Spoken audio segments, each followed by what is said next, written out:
soldier unknown grave. On his dying words he prays, tell the world of Passchendaele.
You keep your eyes to the left side of the Apollo stage, courtesy of Bruce Dickinson.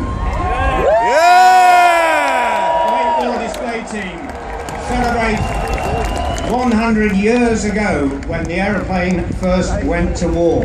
In August 1914, as the First World War began, 60 aircraft of the Royal Flying Corps flew from near Dover to France to act as the eyes of the army above what became the Western Front.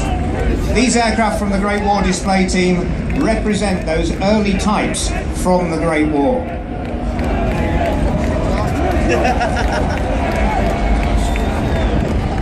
Leading the formation, 3 SE-5A, fast and nimble fighter aircraft, one of the best British designs of the Great War. The oldest aircraft, a 1914 BE-2C observation aircraft, the very first type to cross to France a century ago. Next month, that aircraft will recreate the flight, recrossing the Channel 100 years later. But the aeroplane you want to see is not the first triplane, that's a Sopwith triplane, or the Junkers trench strafing aircraft. It's the aircraft at the back, flown by Bruce, the Fokker triplane.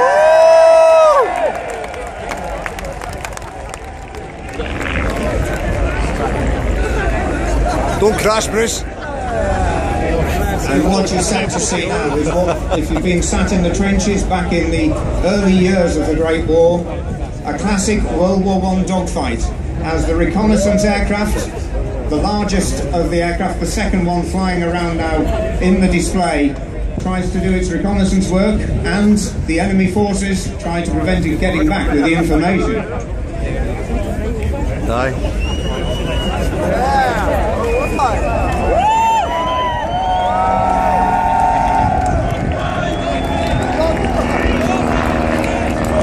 Different types and different designs of aircraft as aircraft evolution was in its infancy.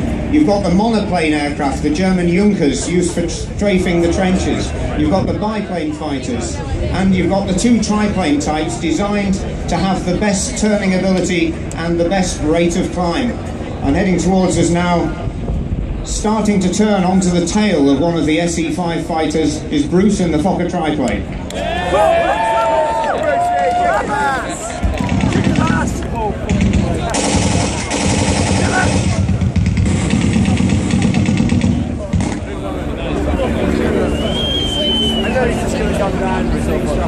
The Puro BE-2 being chased by the Junkers there was designed for observation. It was designed to be stable. It was not, however, manoeuvrable. And the fighter aircraft were invented to create the agility to take part in the classic dogfight.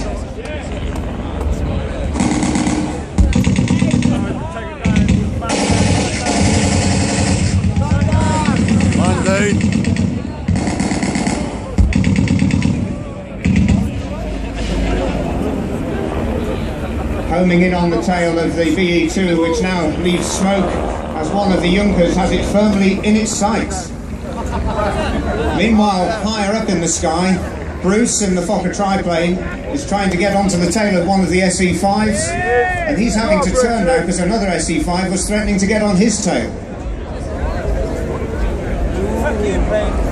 Now you've got the classic turning dogfight.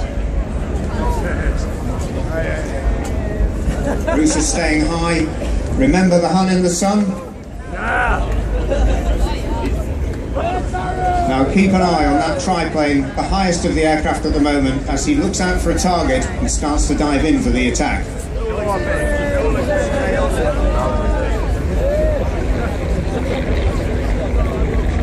The Fokker triplane, famed of course for the mount of Baron von Richthofen. Now Bruce is diving in. Has he got one of the SE-5s in his sights?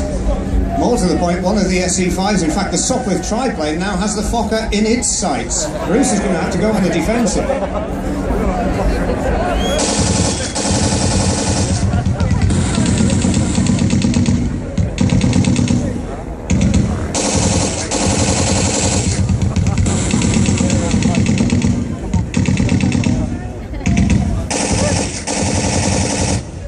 Meanwhile, Bruce has now got the BE-2 observation aircraft, the Sopwith triplane and one of the SE-5s, all as potential targets. He's closing in on the tail of the Sopwith. Bruce! Take him up the ass, Bruce!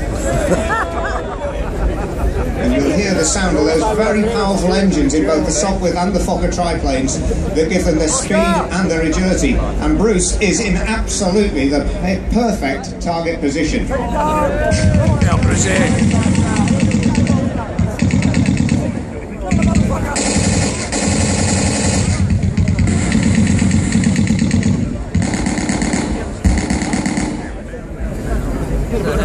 Bit more smoke from one of the Junkers trench strafers. In fact, both the two Junkers aircraft leaving smoke. They're in trouble, both with an SE-5A fighter on their tails. But the Junkers has a rear gunner. And in fact, one of them, if anyone's got a good pair of binoculars, is Eddie.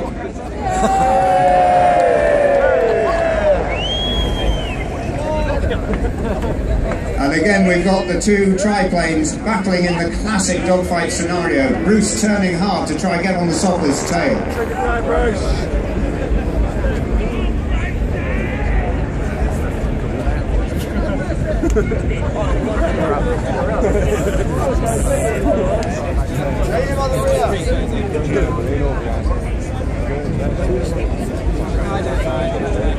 The Fokker triplane was actually a copy of the layout of the British Sopwith design, but was made in a more advanced manner and actually was one of the top German aircraft of the Great War. Meanwhile, the SE-5, one of them goes down low, leaving smoke. Bruce again circling on the tail of the Sopwith triplane. What happened?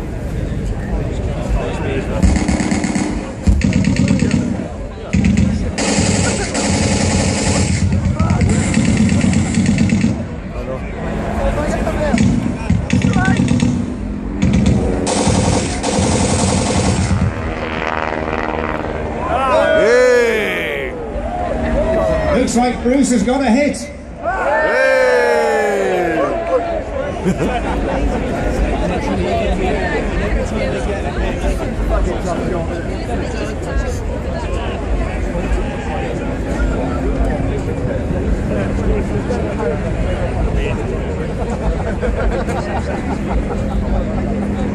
So a true sight and sound.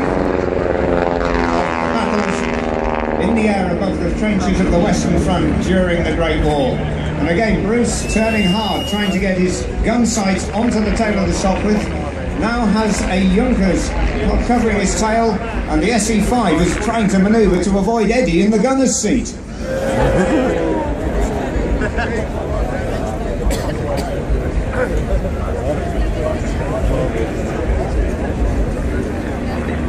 These aircraft from the Great War display team, all replica airframes, all flown by pilots from different roles in life, everything from ex-jet fighter pilots to airline captains, all with a passion for First World War aviation, as indeed has Bruce. And once again now, the aircraft running in, with Bruce on the tail of the Sopwith, the BE trying to keep pace, but that slower, less agile observation biplane.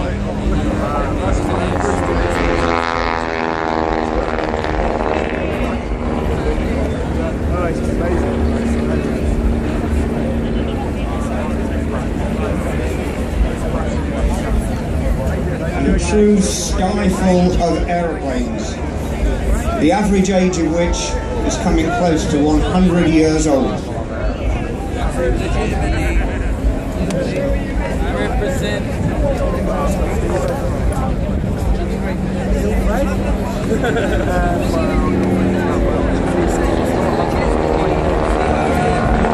And Bruce again on the tail of the Sopwith and the wing wave as the Great War team are making their final fly past.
Well, it seems that the team and Bruce are enjoying themselves so much they're going to give us a little bit more.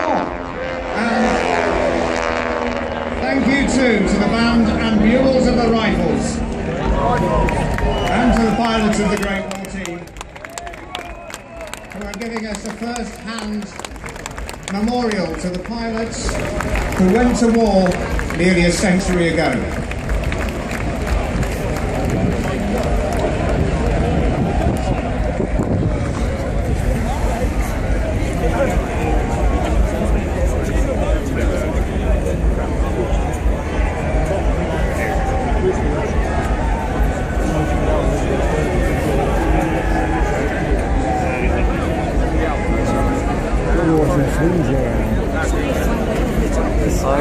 And I think you might just get one final further fly past. Yeah. Keep an eye on the sky, ladies and gentlemen, as we salute the pilots of the Great War Display Team. They will be able to see you from the air. Indeed, Bruce will be looking out. So as the aircraft come by, give a great big wave, because those pilots will see and appreciate your thanks.